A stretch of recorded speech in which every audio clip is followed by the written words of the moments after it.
Welcome everybody to our Patriot 2024 vlog. We're super excited that you're here to join us. My name is Javier. As always, it's C West Entertainment. We're going to dive right into things. So this event was pretty fun. So it was 4 days long. We started with Friday, and that was a big stage. There are so many iterations that we went through with this stage. We started planning our Patriot event with our client. With some 3D renderings, and even those 3D renderings changed so many times, which really helped us out. Firstly, to understand what the setup was going to look like, but then when we got there, it changed again because, when you're doing these like live events and you're working with different parties, on our end, we're responsible for making sure everything's safe and set up. But with this stage, I think I was there 4 hours longer than I thought I was going to be, and it was such a physical day of moving these stages around.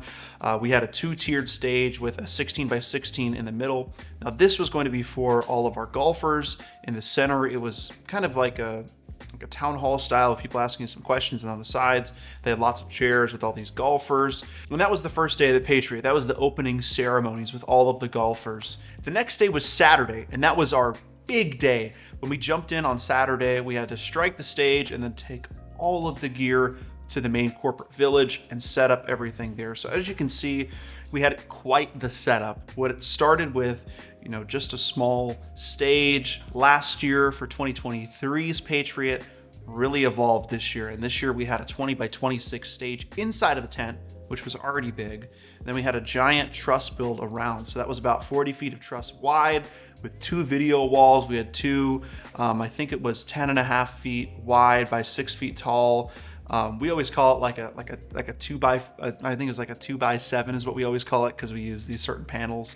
But we had those, and they mirrored another video wall that we had outside. So it was kind of during the Patriot event inside the tent, we had these video walls that were mirroring each other. And it was basically just showing a camera angle and then stats of the show, which was pretty cool. So that, pretty much lived there. And then around that, we had lots of lights. Again, we had the stage, a whole band set up, and we got that all set up on Saturday. Sunday was our chill day. So nothing happened on Sunday.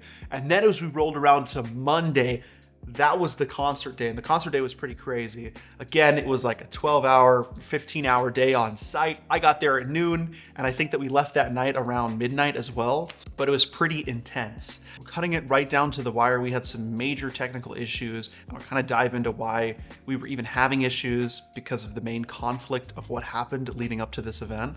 But we had many issues with the lighting that did not get solved until the second the doors opened, and then the floodgates opened and everybody was there. And we had an amazing concert that night. We really only had like 3 performances, if you count them. Just made 2 acts, and then our boy Jay getting in there and getting dirty and playing a fun little riff there. But it was a very interesting live show. It was definitely the unplugged experience that they were going for, but as their event production team, we had no front of house. We were literally behind the video wall because that was the only place that we could go. With the way that the stage design was made and the way that the tent was laid out, we had nowhere else to be. So it was very crammed, and we're still trying to brainstorm how we could do that better. But really diving into the way that we prepped for this event and kind of stood out. We had probably 10 or 12 people on our team working on this event, not including the 6 people that were there pretty much day in and day out. Me, Arturo, Lupe, Santi, Paige, Zach. We were there like every single day. Bryce and Manny too. We were there grinding it out. But we had some other people that helped us with setup, some off-site people helping us with some of the media production aspects of it. That it was very paramount that ahead of time we prepared a lot. And that's one thing that I want to kind of share with you all, that if you really spend the time that you need for the event, it's almost like making a movie. I learned this when I made films. When I was a student filmmaker. I don't know. For every 1 minute that you shoot, it's usually like 1 hour of editing. And you got to think of it the same way. For every hour that you're going to be on the production, you're going to almost spend a day prepping for it, whether that be loading in equipment, creating renderings, or creating a good team with a solid schedule. Getting into the worst thing that could ever possibly happen in a live event scenario, I'm just gonna say it, we got robbed. We got striked, we got hit the day before we were supposed to go to this event. It's Christmas, and we're all at home enjoying our families. I'm here in this video in my house, and everything's going great. We're all happy and merry, and the next day we show up, December 26th at 3 a.m. we got robbed, and they stole pretty much everything that you see in this video. and it was very hard for our team because it was gut-wrenching. And I think the reason why we were able to pull through and produce such a great event is because of the team that we have here in the Phoenix, Arizona market. So I want to give a huge shout out to Mike from VLI Events. They are our ride or die event production team in the Phoenix area, and we have to give them a giant shout out because they were really the reason why we were able to make this event happen. And that's the power of working well with people that are in the same market as you. You think that everybody's competition because everybody's doing stages, everybody's doing lighting, everybody's a DJ, everybody's whatever.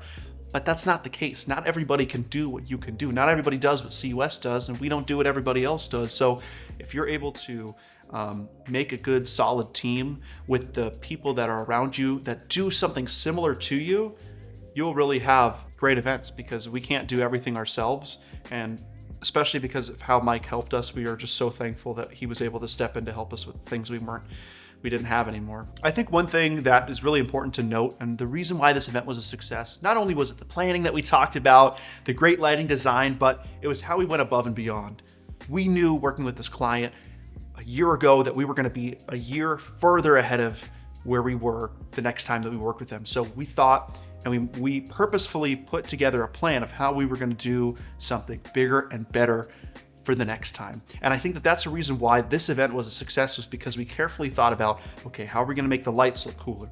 What are we gonna do with the video wall to make that cooler? What are we gonna do when we're on site to be better? We're gonna wear better clothing. We're going to look more professional. We're gonna have headsets on. We're gonna do things that other companies would say are too expensive or not worth the return on the investment in order to be successful. So some of those things I just talked about, I think were a big reason why the event was a success. We want to thank you so much for joining us in this episode, this vlog, whatever we're going to call it today. The Patriot 2024 was amazing, and we cannot wait for the Patriot 2025. It's going to be even bigger, even better. And I'm not just saying that because that's what everybody says, like next time. Now, before we go, like and subscribe. It's literally less than a 1%. Please like and subscribe. That's all I had to say. That was literally everything.